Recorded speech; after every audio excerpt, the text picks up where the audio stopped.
Before I introduce you to NPM, let's just fix our project name. So we got here a spelling error. Management should be like this. We forgot to add E here, management. Now let's open our code editor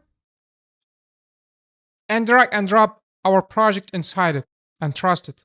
That's the NPM.js website. This NPM stands for Node Package Manager, and this website, it's the official registry and hub for JavaScript Node.js packages. You can think of it as a search engine plus marketplace for open source libraries. So you can use those libraries to save a lot of time because you are going to get up-to-date supported powerful packages from it. But how to install a package?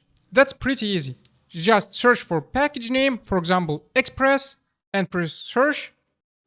And you're gonna find here the Express package. Just open it. You're gonna see here the data about Express.js package.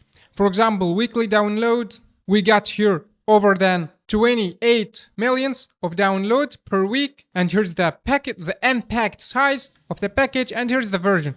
To install it, just copy this command like this, npm I express. This I stands for install. So you can type npm install express or npm I express. So here in our project, just open the terminal and paste this command, npm I express. This express is the package name. You can delete it and add any another package name, for example, .env, like this. And once you press enter, you're gonna install this package. And you can find it here inside Node modules. So if you open this folder here, Node modules, you're gonna find this .env library. Next lesson, you're gonna learn how to remove a package.